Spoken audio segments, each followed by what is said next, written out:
부활하신 주님께서 제자들에게 여러 번 나타나서 자신의 육체의 부활을 계속 증거했습니다. 사도행전 1장 3절에 보니까 부활하신 주님은 40일 동안 이 땅에 계시면서 여러 번 제자들에게 나타나서 자신의 부활을 증거하시고 하나님 나라의 일을 말씀하셨다. 오늘 본문에 보니까 자신의 부활을 증거하시면서 제자들에게 너희는 이 모든 일의 증인이다. 예수님의 십자가 사건, 부활 사건, 그리고 또 성전하신 사건, 성령이 강림하셔서 모든 족속에 복음 전하는 것, 이 모든 일에 너희들은 증인이 되어야 된다. 증인이란 이 말을 헬라어로는 마르투스라고 해요. 여기서 영어 단어 순교자, 대단히 발음하기 힘든 단어예요. 마르트라는 단어인데 가만히 녹음을 들어보니까 각 나라 말하는 사람 발음이 다 달라요. 순교자란 이 단어가 발음도 어렵고 참 순교란 것이 아무나 하는 게 아니구나, 그런 생각이 들었어요. 여기서 순교자란 단어가 나왔습니다. 제자들은 정말 이 그리스도의 부활을 확인한 다음 성령 충만 받고 나서 전직에 나가서 그리스도의 증인이 되었습니다. 거의 다 요한 외에 전부 다 순교당했어요. 그리고 이 복음운동은 지금까지 기독교 2000년상 역사상 순교의 피 위에 이 복음이 증거되었습니다. 그렇잖아요. 앞으로 이 복음은 땅 끝까지 모든 족속에게도 이 복음은 증거될 겁니다. 그리고 주님 재림하세요. 하나님의 절대 시간표입니다. 그런데 처음 이 제자들, 이 말씀받은 제자들은 그렇게 담대한 사람들이 아니었습니다. 예수님 십자가상에 달릴 때 거의 다 도망갔잖아요. 체포될 때 다 도망가고, 어떤 분들은 빈 무덤에 와서 보고도 안 믿었습니다. 엠마오로 도망하는 두 제자 70인 가운데 2명이죠. 너무 실망해서, 십자가 사건에 너무 실망해서 부활 소식을 듣고도 안 믿고 고향으로 내려갔습니다. 그런데 이분들이요, 진짜 이 부활을 체험한 다음 그리스도의 증인이 되었어요. 어떤 증인요? 순교할 만큼 증인이 되었습니다. 어떻게 이런 증인이 될 수 있었는가? 오늘 그 이유들을 한번 찾아보십시다. 첫째, 이분들은 예수 그리스도의 육체의 부활을 눈으로 정말 확인을 했습니다.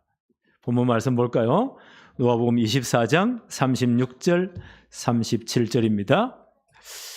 이 말을 할 때에 엠마오로 도망하던 두 제자가 이제 정말 부활하신 주님 만나고 가슴이 뜨거워서 돌아왔습니다. 예루살렘에 제자들이 모인 곳에 다 가서 이 소식을 증거합니다. 이 말을 할 때에 예수께서 친히 그들 가운데 서서 이러시되, 부활하신 주님은 시간 초월하는 육신적으로 부활했는데 이런 육신이 아니에요.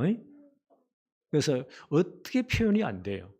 이 세상에 어떤 이론으로 어떤 말로도 이걸 표현할 수가 없어요. 왜요? 차원이 다르기 때문에. 그렇죠? 하나님 나라에 거하실 그 몸이기 때문에 이걸 부활의 몸이라고 해요. 시공간 초월이에요. 그 몸으로 나타나셨다. 너희에게 평강이 있을지어다 하시니. 37절, 그들이 놀라고 무서워하여 문을 다 걸어 잠그고, 유대인들 때문에 겁이 나서 부활의 소식을 듣고요, 반신반의 엠마오로 도망한 두 제자가 와서 너무 흥분된 말을 합니다. 야, 정말일까? 그래도 무슨 문을 다 닫고 있잖아요. 크게 주님이 나타나신 거예요. 너에게 평강이 있을지어다. 얼마나 놀랐겠습니까? 그들이 놀라고 무서워하여 그 보는 것을 영어로 생각하는지라. 혹시 영어로, 더 말하면 유령으로 생각을 했다. 계속 말씀 볼까요? 38절에 예수께서 이르시되 어찌하여 두려워하며 어찌하여 마음에 의심이 일어나느냐. 이 부활의 소식을 아직 못 믿고 있으니까 육신으로 부활한 주님께서 이렇게 말씀하십니다. 39절에 내 손과 발을 보고, 십자가에 못 박힌 손, 주님이 부활하시지만요 그 흔적이 있는 거예요. 그렇죠? 양손에 못 박힌 자국이 있고 발에 못 박힌 자국이 있습니다. 그래서 손과 발을 보고 나인 줄 알라. 또 나를 만져보라. 만져보라고 했어요. 육신으로 부활하셨으니까. 예. 영은 육신이 없잖아요. 없는데 만져보아라, 손을 넣어서. 예. 영은 살과 뼈가 없으되 너희 보는 바와 같이 나는 있느니라. 예수님 육체로 부활하셨기 때문에. 이런 몸과는 달라요. 전혀 다른 하나님 나라에서 영원히 거할 그 몸이에요. 예. 근데 이 흔적을 다 가지고 있습니다. 만져보아라. 예. 요한복음 20장 20절에 보니까요. 손과 옆구리도 다 보이셨다. 옆구리 창으로 찔렸잖아요. 그 창자국이 다 자국이 다 있는 겁니다. 예. 41절 한번 볼까요? 그들이 너무 기뻐함으로 아직도 믿지 못하고 놀랍게 여길 때 너무 기쁘지만 아직까지 믿겨지지 않는 거예요.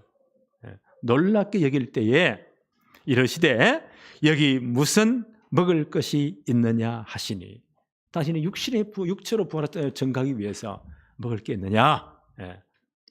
42절 이에 구운 생선 한 토막을 드리니 43절입니다. 받으사 그 앞에서 잡수시니라. 영인 같으면 유령인 같으면 음식을 먹지 못하잖아요. 불신자들 말합니다. 우리 아버지 살아있을 때 이것들이 예수 믿는 것들이 돼가지고 내가 죽고 난다 물도 한 잔 안 줄 거라고. 아버지 살아오시면 얼마든지 드리죠. 얼마든지 드리죠. 하여튼 죽어 효자인 놈이 없어. 그죠?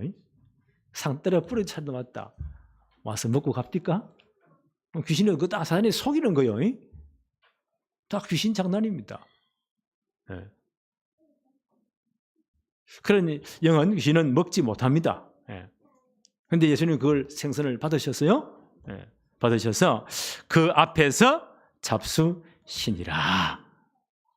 육체로 부활하심을 증가하기 위해서입니다. 확인시키기 위해서입니다. 이 몸은 우리가 설명할 수 없는 몸이에요.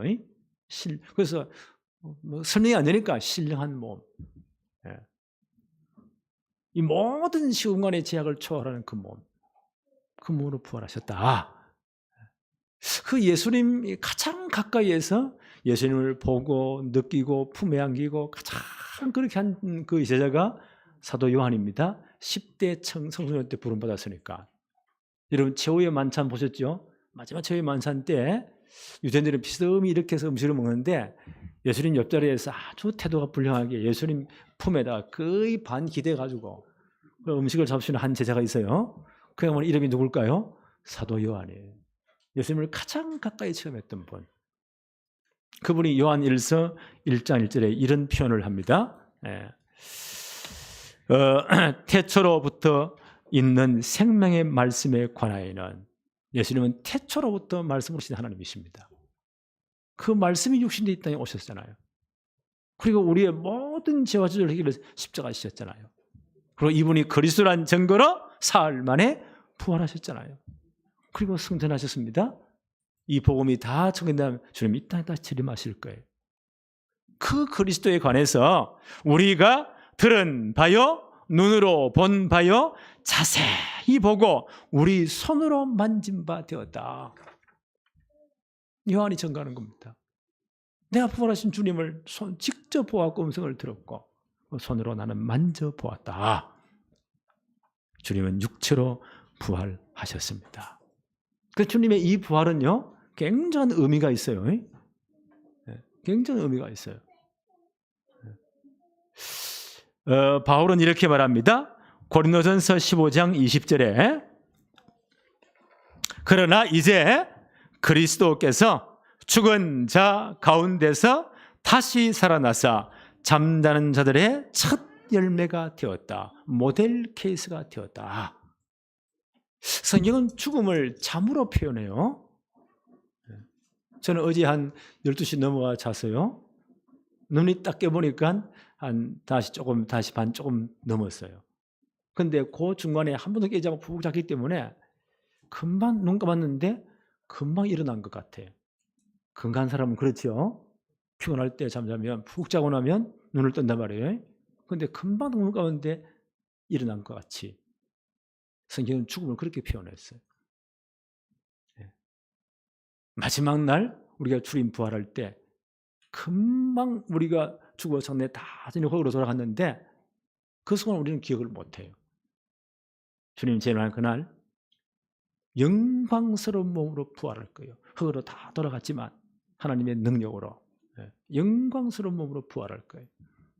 그 주님의 부활이 우리 성도의 부활의 첫 열매, 모델 케이스가 되었다. 이 제자들이 이 사실을 진짜 믿은 거예요. 바울은 계속 이렇게 말을 합니다. 고린도서 15장 23절에 그러나 각각 자기의 차례대로 되리니 먼저는 첫 열매인 그리스도요. 그 다음에는 그가 강림하실 때에 그리스도에 속한 모든 자들이 부활할 것이다. 주님의 부활과 똑같은 몸으로, 이런 몸이 아니에요. 신령한 몸으로 다 부활할 것이다. 주님의 부활이 이런 의미를 가지고 이런 효과가 있는 겁니다. 우리 모두가 이 부활에 참여할 거예요. 제자들이 이걸 진짜 깨닫고 난 다음요, 이 부활이 진짜 믿어지니까 죽음이 겁이 안 나는 거예요. 잠깐 자는 것 같아요. 그래서 많은 기록에 보니까 이 순교자들이 마지막 순간을 보세요. 죽음의 고통이 전혀 없어요. 제정 로마의 5번째 황제 네로 황제잖아요. 거의 또라이 사람, 또라이입니다. 미쳐가지고 예수 믿는 사람들 전부 다 잡아 카타콤에 다 집어넣고 사자의 밥이 되게 하고 명수를 굶겨가지고 옆으로 오니 어떻게 되겠습니까? 사람은 본능적으로 무서워 떠는 겁니다. 근데 기독교인들이요, 그 앞에 찬송을 하고 있는 거예요. 얼굴에 두려움 표시가 전혀 없는 거예요. 이 또라이 황제 보니까요, 저 이상하네. 저 왜 저러지? 기독교는 저보다 산채로 나무에 묶어놓고요, 기름을 부어가지고 밑에 불을 찔러버리는 거예요. 얼마나 고통스럽겠어요. 근데 그 속에서 찬송을 하네요. 죽어 누워서 웃고 있네요. 이 한번이 도무지 이게 해결이 안 되는 거예요. 이것들이 왜 웃고 있냐? 나중에 이 한번 영적 문제가 자살해버리잖아요. 왜요? 이분들은 부활의 신앙이 있기 때문에. 잠깐 죽으면 자는 과정에 불과해요. 잠드는 과정이에요. 옛날 북한 선교하신 그 이상 목사님이라고, 이삭 가명이에요. 북한 선교에 깊이 관여된 분입니다. 이분의 간증을 제가 들으면서 참 충격을 받은 게 있어요. 1953년 휴전 협정이 딱 되면서 이게 딱 갈려버렸잖아요. 철조망을. 왔다 갔다 못해요. 그러니까 그때가 피난 못한 그런 놀라운 신실한 그리스도인들이 그 공산 지하에서 숨어 살기도 하고 살아남는 전략을 썼어요.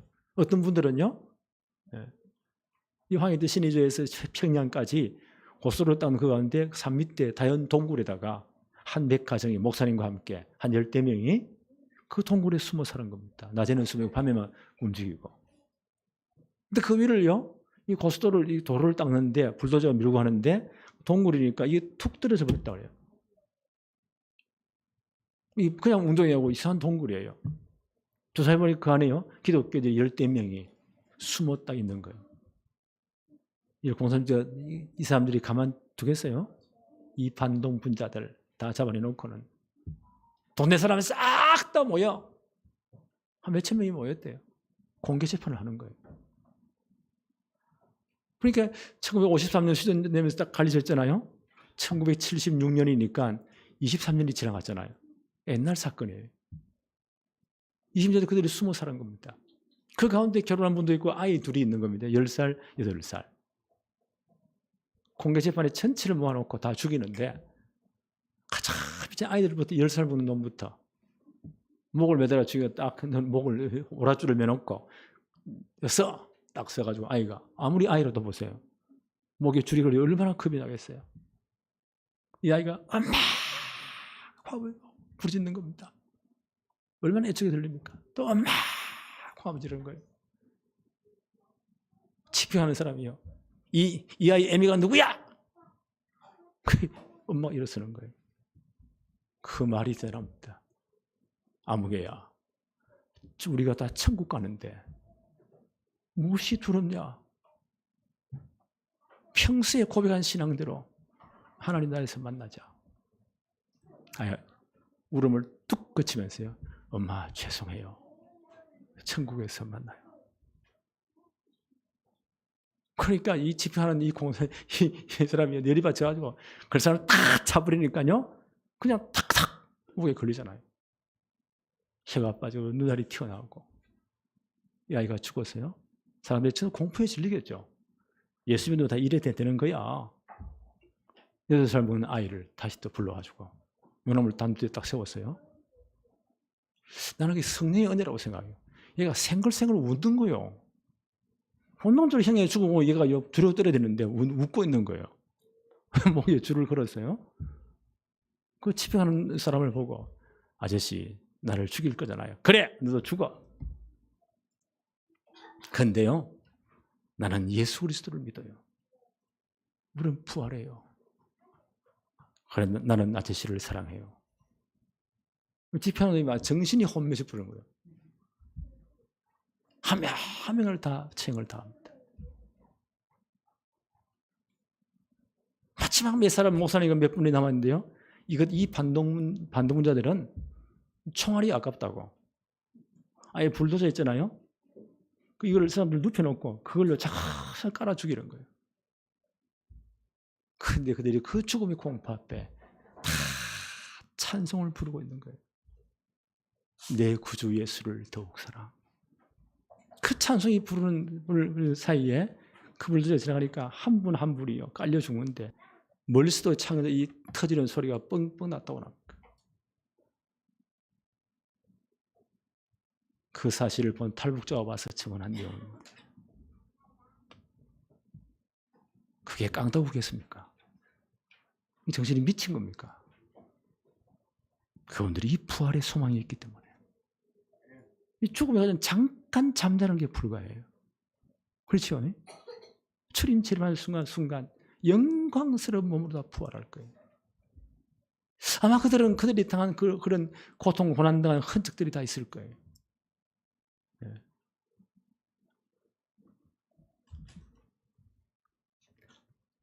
고린도서 15장 42절로 44절입니다. 죽은 자의 부활도 그와 같으리니 썩을 것으로 심고 썩지 아니할 것으로 다시 살아나며 욕된 것으로 심고 영광스러운 것으로 다시 살아나며 약한 것으로 심고 강한 것으로 다시 살아나며 육의 몸으로 심고 신령한 몸으로 다시 살아나나니 육의 몸이 있은즉 영의 몸도 있느니라. 이런 몸이 아니에요. 신령한 몸으로 다 부활할 것이다. 우리는 이 소망을 다 가진 사람들입니다. 고린도서 15장 50절로 52절입니다. 형제들아 내가 이것을 말하노니 혈과 육은 하나님 나라를 이어받을 수 없고 또한 썩는 것은 썩지 아니하는 것을 유업으로 받지 못하리라. 보라 내가 너희에게 비밀을 말하노니 우리가 다 잠잘 것이 아니요 마지막 나팔에 순식간에 혼돈이 다 변화되리니 나팔 소리가 나매 죽은 자들이 썩지 않을 것으로 다시 살아났고 우리도 다 변화되리라. 이 소망이 있어요. 그렇죠? 이 소망이 있으니까 이분들이 보세요. 정인이 될 때 죽음이 두렵지 않는 거예요. 잠깐 잠자는 과정에 불과해요.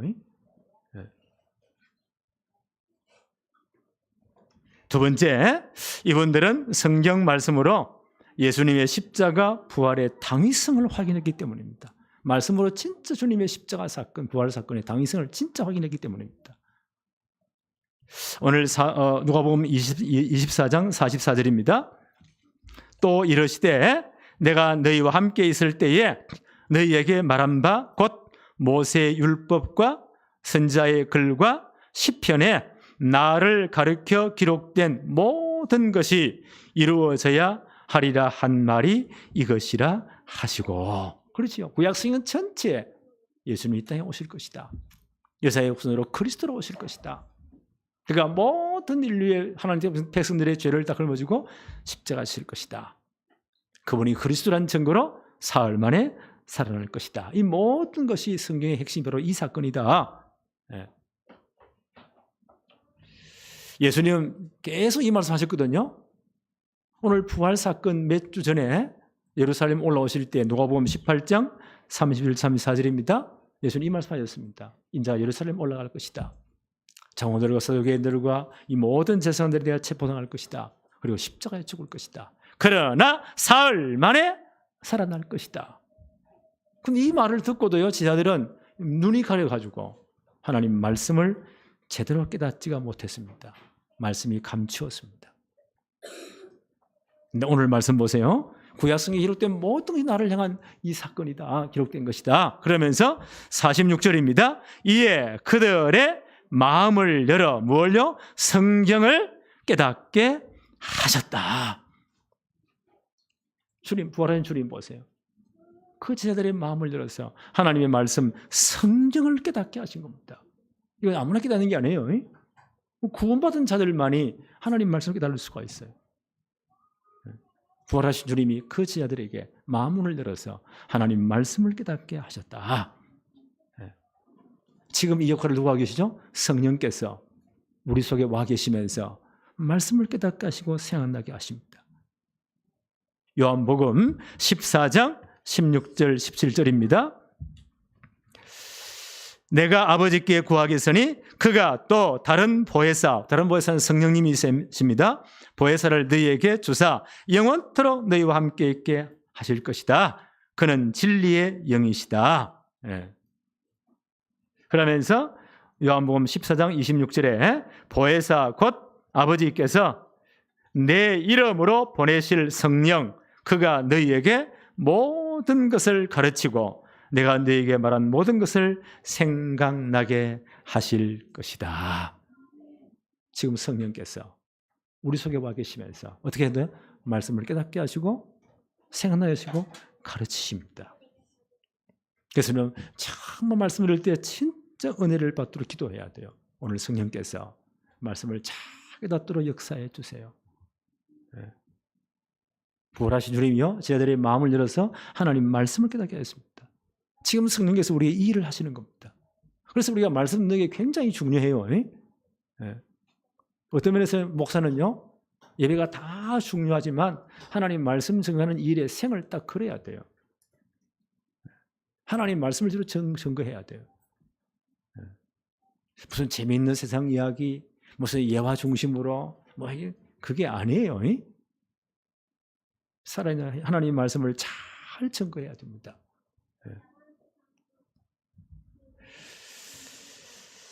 누가복음 24장 46절 47절을 봅시다.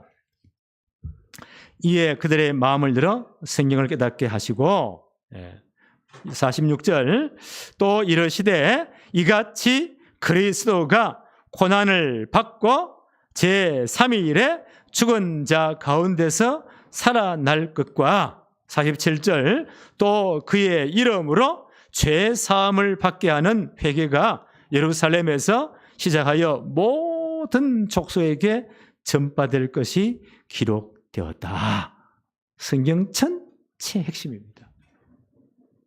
예수님이 이 땅에 왜 오셔야 되며 하신 일이 왜 십자가 지셔야 되며 왜 부활하셔야 되는가를, 그래 우리 구원의 복음이 완성되잖아요. 이 복음이 땅끝까지 모든 족속에게 증거될 것이다. 이것이 뭐요? 성경 전체 핵심 메시지다. 오늘 이 사실을 늘 확인해야 돼. 이게 진짜 내 것으로 따요 믿어져야 됩니다.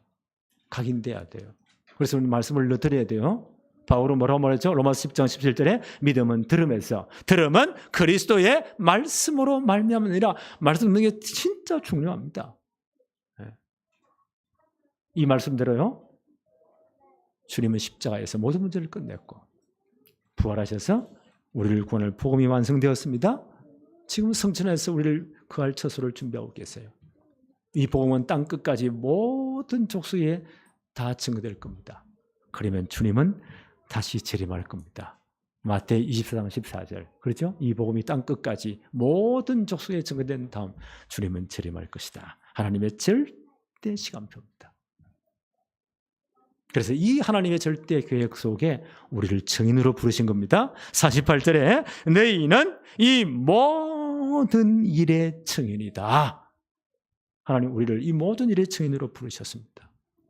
아까 말씀드렸죠? 증인의 헬라가 뭐라고요? 마르투스. 본 것, 느낀 것을, 체험한 것을 증거하는 것이다. 여기서 뭐요? 순교자라는 단어가 나왔어요. 순교자. 마르터라는 단어가 나왔습니다. 예. 우리는 진짜 생을 걸고 우리는 이 사실을 증거해야 됩니다. 그래서 정말 이 정인된 축복의 가장 모델이 되는 분이 많이 있겠지만 바울 사도를 꼽을 수가 있겠죠. 바울 사도 고린도 교회는 복음 받았지만 여러 가지 문제가 많은 교회였어요. 그러니까 이 복음 전한 바울 사도의 마음을 많이 걱정을 많이 끼친 교회가 고린도 교회예요. 그들의 책만 하면 지금 쓰는 편지가 고린도전서, 고린도후서입니다. 고린도후서 11장 23절부터 이렇게 바울이 말을 합니다.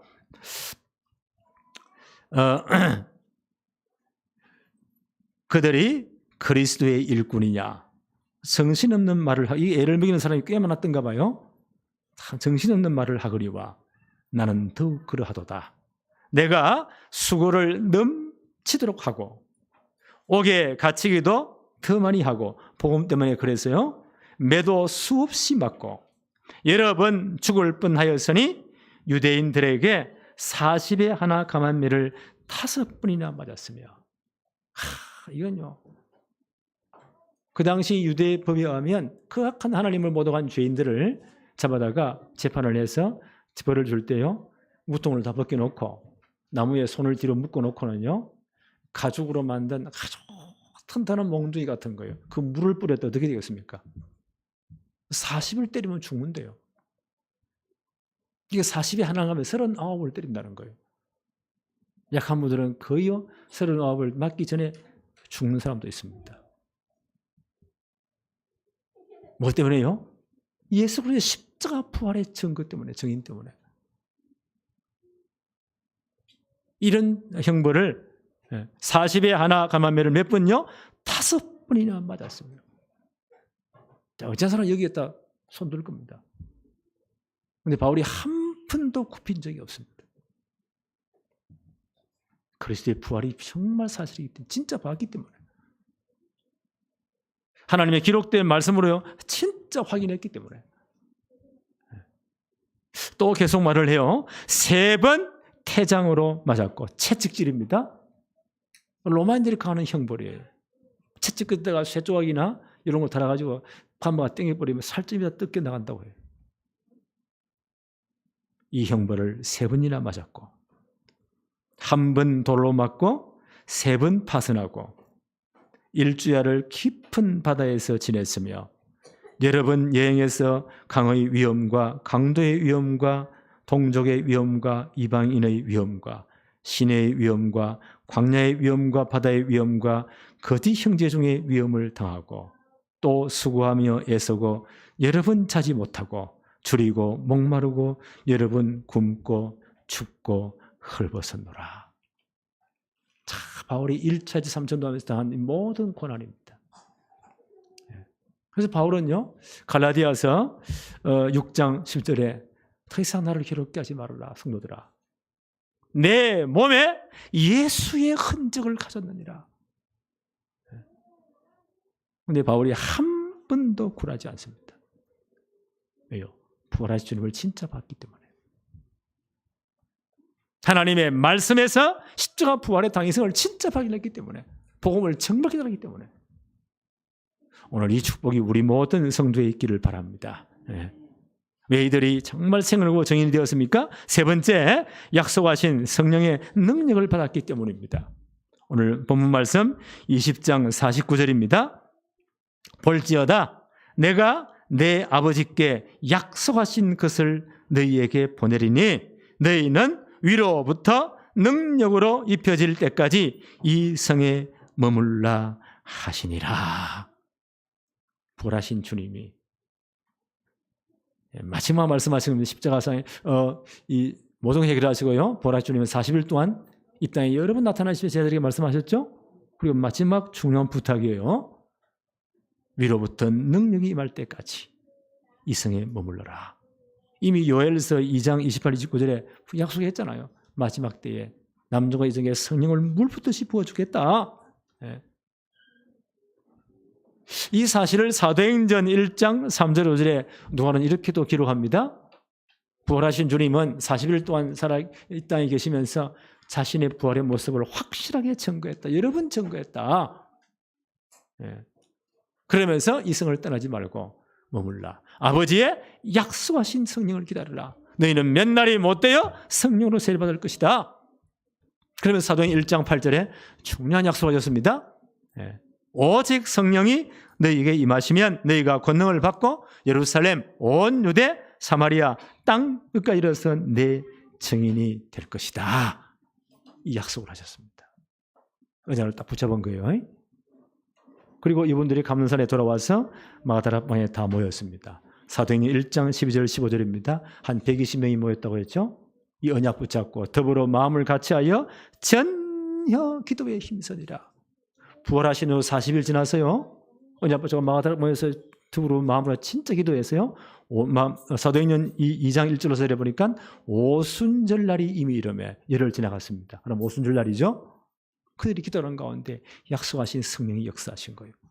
불의 해같이 갈라지는 것이 각 사람 머리 위에 임하더니 저희가 다 뭘 받았다고요? 성령의 충만함을 받았다. 다른 방언으로 말하기 시작했다. 복음을. 예. 이때 보세요. 베드로의 사역이 몇 군데 기록되어져 있습니다. 사도행전 4장 8절에 예. 베드로가 그전까지는 여러 번 넘어지고 자빠지고 그렇죠. 진짜 부활하신 주님을 제대로 체험한 다음 말씀으로 이 사실을 정말 십자가 부활성 당위성을 진짜 확인한 다음 믿음이 생겼겠죠? 예수님이 약속하신 성령 충만을 진짜 받고 난 다음 베드로가 완전히 달라집니다. 네. 대표적으로 베드로 사도행전 4장 8절에 이에 베드로가 지금 사내들인 공회에 잡혀갔습니다. 말하면 잘못하면요 적결 돌로 맞아 심판당하는 곳이에요. 살벌한 현장입니다. 전에 또 베드로가 벌벌 떨었을 거예요. 며칠 전만 해도요. 한 50일 전이죠. 전만 해도 예수님 체포되어 가야바 뜰에서 재판을 당하시는데 불 쬐고 있다가 조그마한 계시바위 하나 와가지고 너 또 예수패 맞지? 절대 아니야. 땀불이 와가지고요. 아까 봤는데 나는 죽어도 그 사람 모른다고. 아까 너 칼 두고 막 서졌잖아. 그러니까 욕하면서 저주하면서 모른다고 했어요. 그런 분이었어요. 근데 진짜 그리스도의 부활을 체험한다. 하나님 말씀으로 십자가 부활의 당에서를 진짜 깨달은 다음 복음이 정말 깨달으셨다는 거예요. 그리고 성령 충만을 정말 받은 다음 이분이 완전 달라집니다. 그 살벌한 공회 앞에 섰습니다. 말하면 잘못하면 적결 재판에서 맞아 죽는 거예요. 이렇게 말합니다. 사도행전 4장 8절에 이에 베드로가 성령이 충만하여 이르되 백성과 관리들과 장로들아 너희와 모든 이스라엘 백성들은 알라 너희가 십자가에 못 박고 하나님이 죽은 자 가운데서 살리신 나사렛 예수 그리스도 이름으로 이 사람이 건강하게 되어 너희 앞에 서느니라. 그 전에 사도행전 3장 사건 안전병이 일어났잖아요. 예수 이름으로. 부활하신 예수 이름으로 일어났다.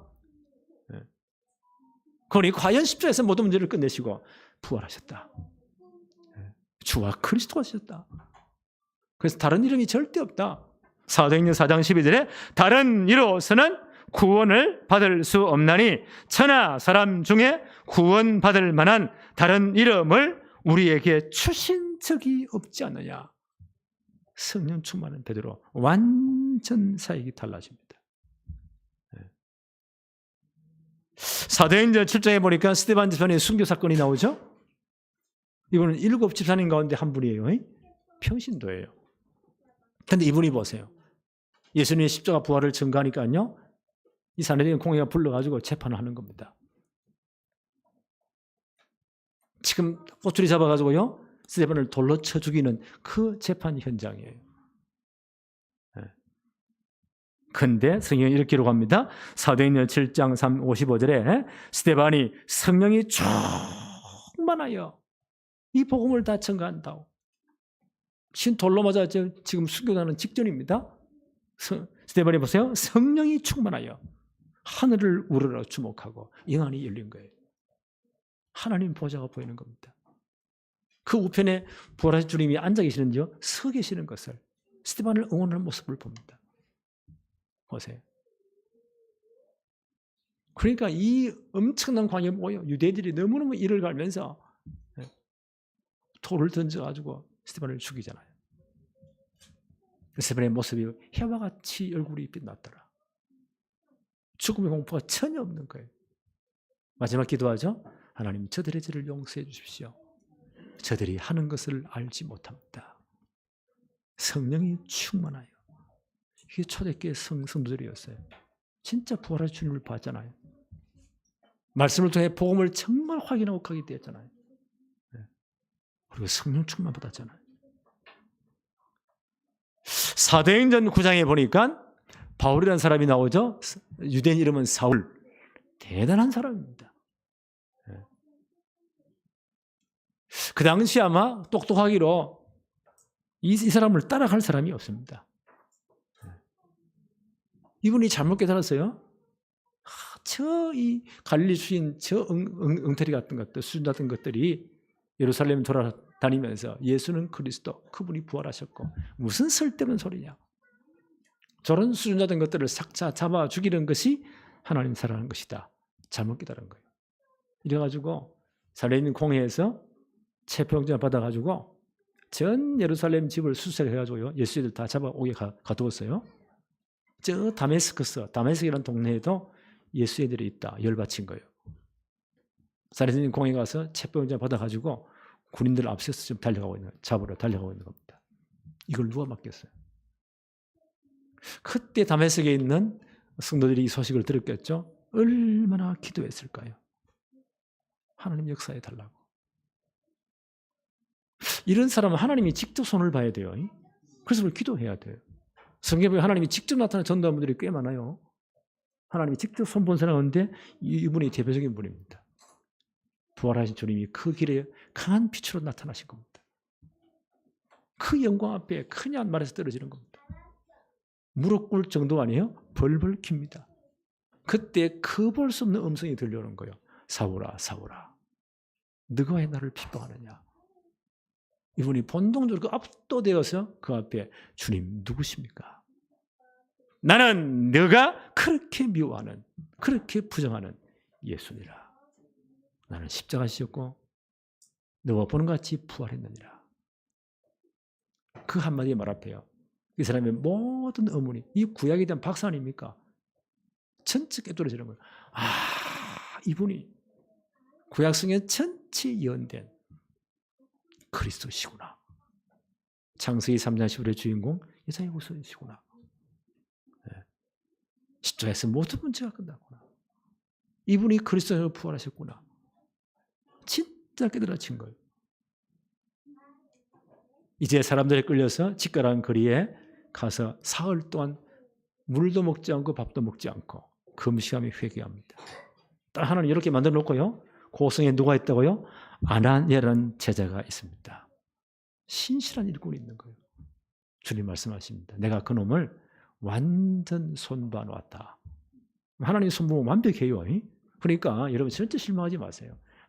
목사님 몰라 그렇지요. 저 인간은 내 속으로 놔둬요. 제가 사람 안 돼요. 저 절대 사람 안 돼요. 목사님 기도하지 마세요. 네. 교회사에 이런 분들이 꽤 많았어요.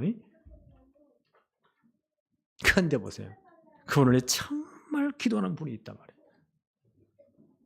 다 돌아왔어요. 아나니아에게 내가 손을 봐놨다. 가서 안수해라. 네. 그 사람은 이방인들과 임금들과 이스라엘 백성 앞에 내 이름을 증거하기 위한 택한 나의 그릇이다. 굉장히 중요한 일꾼이다. 내가 손을 봐놨다. 아나니아가 가잖아요. 그에게 안수해서 기도합니다. 이렇게 기록되어져 있습니다. 사도행전 9장 17절에 아나니아가 떠나 그 집에 들어가 그에게 안수하여 이르되 형제 사울아 주 곧 내가 오는 길에서 나타나셨던 예수께서 나를 보내어 너로 다시 보게 하시고 성령으로 충만하게 하신다. 네가 진짜 복음받고 얘기할 때 성령으로 충만케 하신다. 이때 바울의 눈에서 비늘같이 붙으시면서요 시력 회복하잖아요. 그리고 이 사람이 완전 변화되어 버립니다. 부활하신 주님을 진짜 봤거든요. 만났거든요. 말씀이 진짜 깨달아졌거든요. 그리고요 기도할 때 성령이 충만해집니다. 그 즉시 어떤 반응을 보이죠? 사도행전 9장 20절에 즉시로 각 회당에서 예수가 하나님의 아들이심을 전파하였다. 놀라운 사건. 이것 때문에 예수를 다 잡아 죽이려고 했는데 완전 헷가닥 변해버린 겁니다. 예수는 그리스도이시다. 이 바울을 이길 사람이 없습니다. 보세요. 이렇게 완전 변화된 바울이 그 1차에서 3차 전도 여행 때 40에 하나 감암매를 5번이나 맞으면서도 그 사람이 완전 골병 드는 겁니다. 그건요. 온몸이 다 부러지는 거예요. 그래도 굽히지 않았습니다. 왜요? 복음이 너무 분명하기 때문에. 우리는 다 이 부활의 소망이 있기 때문에. 바울이 하나님의 말씀을 진짜 말씀을 가지고 그리스도 십자가 부활 사건을 진짜 체험했기 때문에, 다윗을 깨달았기 때문에, 복음을 진짜 이해했기 때문에, 성령 충만의 이 은혜를 받았기 때문에. 오늘 이 축복이 우리 모든 성도에게 임하기를 바랍니다. 초대교회가 일꾼을 어떤 일꾼을 뽑았나요? 바로 이런 성령 충만한 사람, 이 믿음 충만한 사람, 그리고요 정말 하나님 앞에 지혜 충만한 사람, 칭찬하는 사람, 이런 제자들을 초대교회가 뽑았어요. 그러니까 교회에 큰 역사가 일어났습니다. 오늘 우리 공동회 할 때 이런 축복이 임하기를 바랍니다. 하나님 아버지 감사합니다. 오늘도 정말 주님의 부활을 확인하고 말씀으로 십자가 부활 사건의 당위성을 확인하고 복음을 진짜 이해하고 이제 성령 충만한 일꾼들이 전 세계에 나가서 그리스도의 증인된 것을 보았습니다. 오늘 이 축복을 우리 모든 이제 성도들과 우리 중직자들, 렘넌트들이 평생 동안 누리며 237 치유 서밋에 증인되게 하여 주옵소서. 예수 그리스도 이름으로 기도하옵나이다. 아멘.